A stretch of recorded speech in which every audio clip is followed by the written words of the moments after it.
boy, I sure seem to be logging a lot of hours in this parking lot this month. Back at the parking lot for the Bronson Caves, which is also the parking lot for the Bush Canyon Trail. Aha!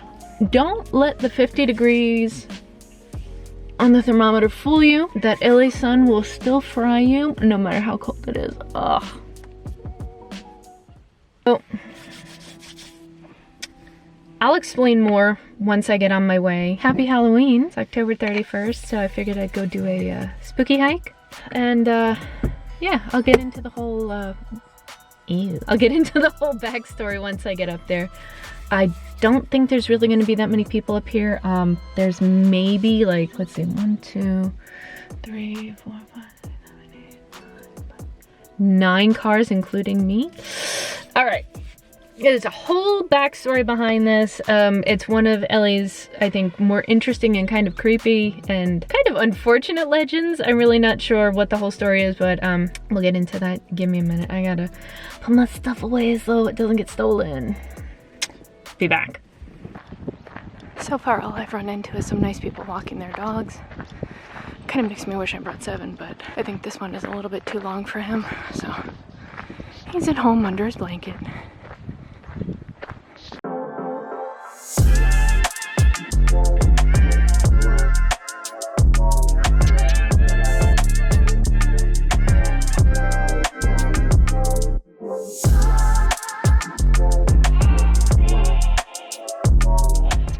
Alright. Pretty sure this is the split. Let's hope I got this right. Sensitive habitat, yeah. This is the turn for it. Let's see, what do my directions say? I did this off of Google Maps, so. Left onto Mount Hollywood Drive, it is paved. Okay, I guess that's this. All right, now maybe I can get back to explaining what's going on here. So, October 31st, 1976, the night of Halloween, Rand Garrett and Nancy Jeanson, in their early 20s, came up here for a little, you know, privacy, the kind of privacy that unlit trails in Griffith Park can afford. And they were at picnic table number 29. And for whatever reason, the tree came down on them and crushed them to death. So their bodies were found by a passerby the following morning. You know, and somebody called the sheriffs and the rangers and whoever. And then a man by the name of Morris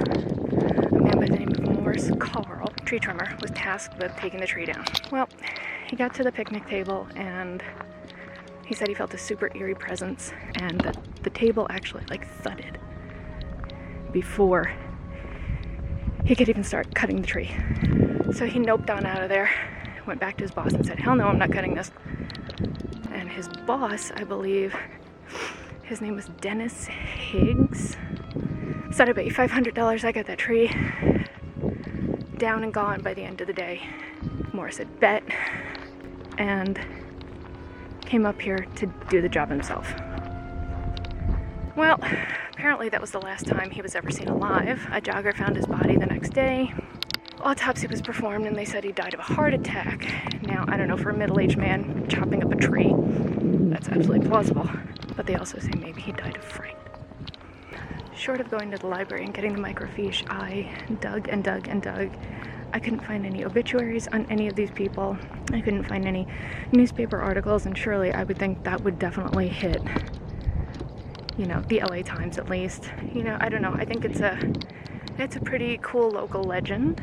I think it's a good urban legend of any place in LA. If any place in LA is going to be haunted, besides like the Cecil Hotel, then yeah, it's definitely going to be Griffith Park.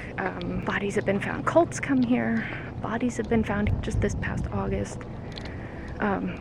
A woman's body was found hanging from a tree on fire. So they definitely don't half-ass it around here. They said it was on Mount Hollywood Drive. I'm on that. I don't see anything yet. I guess I'll give it another half mile or so and then turn around. But I'm pretty sure it should be on the left-hand side. I don't know. Wait a minute. Oh, wait a minute. I don't think I have to go another half mile.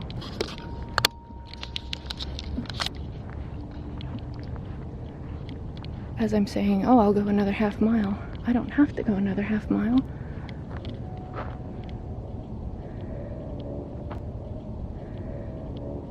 This is it. This is it.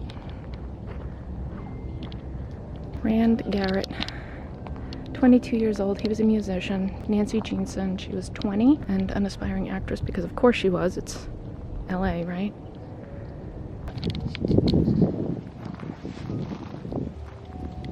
(10/31, 1976). Rand and Nancy. Gives me very Sex Pistols, Sid and Nancy vibes. I'm coming up here at night though because, yeah, like I said, creepy things go on after dark up here. So, but yeah, they never removed the tree, and supposedly the boss was found like literally right here. Honestly, be careful or you'll walk right past it. It just kind of sneaks up on you.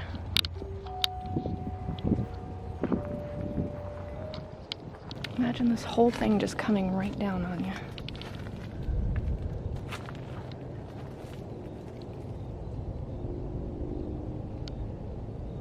I know I've had bikers and hikers going past, and it's a beautiful sunny day, but I will say 100%, I don't know if there's, I don't know if this whole incident is actually real or not. But I will definitely say there's bad juju here. Unpleasant. Only a place I'd probably wander off to if I was a teenager. Now, do I believe this story entirely? No. Am I going to run the risk of pissing off some spirits and having bad stuff happen? Also, no.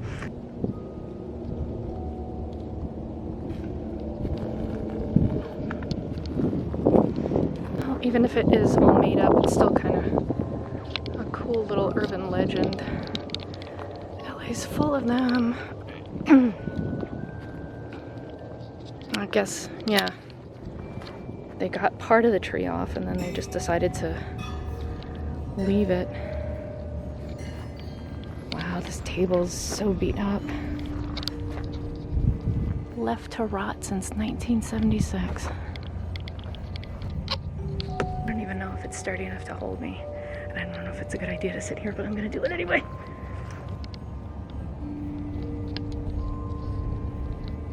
I don't know if I've just like hyped it up so much in my mind, but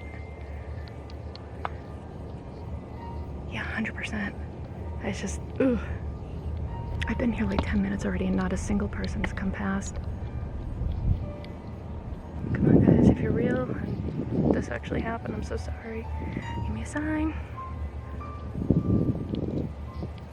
A bunch of pine cone falls on my head. If the wind picks up. Perfectly pleasant spot and yet something incredibly eerie at the same time. Alright, that's my cue to get going. I've heard some people will come up here and leave gifts and whatnot.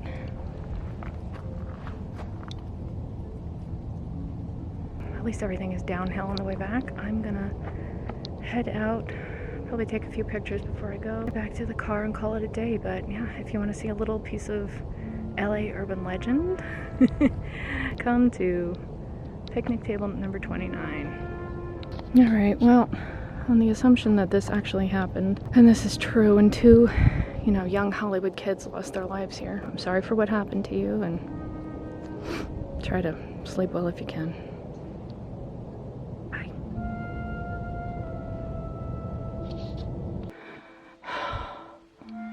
Oh! That was way longer than I thought it was gonna take. Okay, well, whatever. And we're back at the car. Do I believe that this was a real thing that really happened in 1976 and not just some tree that, accidentally fell and I don't know. I don't really know. Is it fun to go just for the hype and the spooky? Sure. quite a walk if you're, you know, it's not bad, but it's definitely not the best if you're not in shape, like me. But if you're interested in going and taking the very long walk to get there to check out the spooky vibes for yourself, I will leave all the information in the description box. I'm gonna go find something to drink because I'm about to collapse, and I guess I'll catch you next time. Hopefully next time with 7. This was way too long. I couldn't have done it. There's no way I could have done it with him. But anyway, happy Halloween!